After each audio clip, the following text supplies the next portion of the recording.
So the world has been going through heavy mind control. And there's something about your energy where you have this sort of religious devotion. Even if you're not tied to any religion specifically, your connection to God is what makes you so mystical. Some of you are even considered extreme in certain ways because other people don't understand your connection, even though it's not theirs to understand. But you do hold the element of deep, powerful magic. Some of you are sorcerers, alchemists, Wiccan, whatever word you may use to describe this elemental source of magic that you have. This does give you a leg up as opposed to most people. Some of you are also heavy peacemakers. You would make a great mediator. You may even represent a diplomat in your energy signature.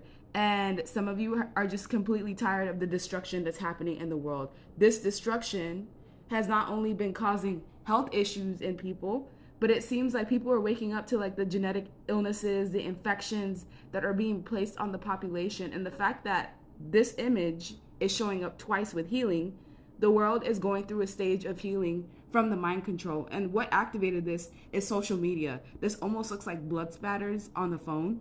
So we are watching basically a generation get wiped out in front of our eyes, and the images that we've been seeing on the phone have been having an adverse effect on the population. It's actually activating people to consider other families, to consider their own families, to consider what's going on in the world. It's like this situation with war and being able to see it in real time on the phone as opposed to other generations. It's having a mass effect on the population. It's actually bringing major changes in the world. It's awakening people out of the mind control, and it's pushing people towards heartbreak, pain, sorrow, tears, grief. We're watching families get separated and wiped out intentionally. This is all intentional because the people behind the scenes are jealous. They're jealous of families, they're jealous of connection, they're jealous of love. And so due to the ego, it's forcing these individuals in power to try to destroy the only good things that may be in this world. This is why they were so adamant about banning TikTok. It was not about whatever they may have put out there in the media. It was about controlling the population, controlling what we were able to see in real time. Because how can you manipulate a population that is watching in real time human beings being eradicated? There's something specific too about the children. If you see, there's swords on top of this child. So the children being harmed, being taken out with this baby bottle at the bottom is also what's causing the most amount of ripple effects. This is awakening people to want to give justice to human beings. So unfortunately, things had to get this bad in order for the light of truth to be awakened. This is what's being illuminated to human beings, is like truth that has always existed. This may be the first World War where we're watching it in real time. Also, there's heavy surveillance happening, not just through the phones, but through cities, states, provinces. Because of this surveillance, they want to keep a close eye on the population because they know if we band together, we are going to make success. What you're being asked to do is trust the universe, even in the midst of pain, even in the midst of sorrow, even in the midst of like loss of hope. You're being asked to trust the universe because these fallen angels, the only thing that would want to destroy children in this way, families, separate them, and harm people in this manner is fallen angels. A regular human being with a heart would not do that. So we're basically fighting a spiritual war against those that are in power. And this is going to bring way to a new start. But in order for that to happen, things do have to get worse before they get better. People are now going to start banding together to remove the common denominator, the common enemy. And the most people that are being affected, it's the children. It's like children are so pure, their blood is so pure that when you harm them at a mass level, it awakens something from afar. Like something in the cosmos is being awakened because of what's happening to children. There's so much anguish, there's so much pain, there's so much anger going on in the world right now. And people in the past, because they were under mind control, they were not speaking. They were not speaking out. They were kind of dismissive.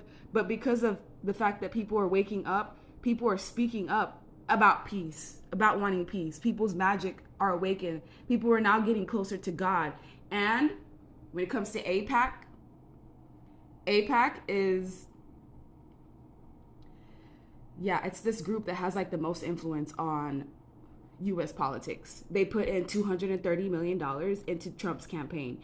AIPAC is also having influence on NATO and the Middle East. So there seems to be a common denominator as to who the perpetrators are, and people are waking up and realizing it. AIPAC is AIPAC. You could do the research yourself to see how much influence they truly have around the world. Even influencing where weapons are going, even influencing power struggles.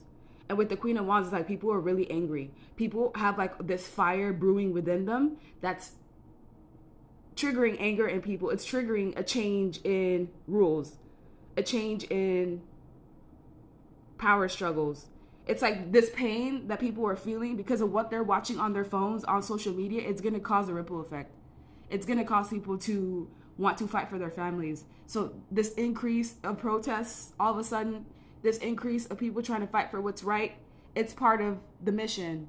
There is also going to be some sort of water disaster. Pay attention to that in the future, because whatever this water disaster is going to have a mass effect on the world. But people right now are in the energy of feeling wounded because they're starting to feel hopeless, because of that's what these people want you to feel. They want you to see the bloodshed. They want you to see everything that's going on behind the scenes to kind of affect your morale, to make you feel helpless, to make you feel burnt out, to make you feel like this. Because I've been in this energy, paying attention to everything that's been going on. Like, I've been in that grief state for quite some time, but it's also fueling me to speak up. It's causing people to actually come together. People are banding together because of what the system is doing. The heavy surveillance that they're doing, the fact that they're separating families, the bloodshed on social media is inadvertently deactivating this mind control that they've had on people for like decades. It's been decades of mind control. And what they don't know is in the end, it's going to bring success. This is why it's almost like a ritual. The more kids they can do this to, the more they can delay the inevitable. That's what they're trying to do. They're basically trying to play with God. And that comes with its own repercussions. So trust and believe. The people are taking back their rights. People are standing up and banding together to try to destroy the things that want to keep them bound and stuck, specifically to protect children, to protect families. And because of the devotion that they have towards God, it's activating people to stand up for what is right, to collaborate together. Even individuals that may have differences, race and ethnicity, I don't even really believe in that concept. It's more so divide and conquer. Divide and conquer has been ruling for quite some time, and now people are finally banding together to try to stop these individuals from doing what is completely wrong.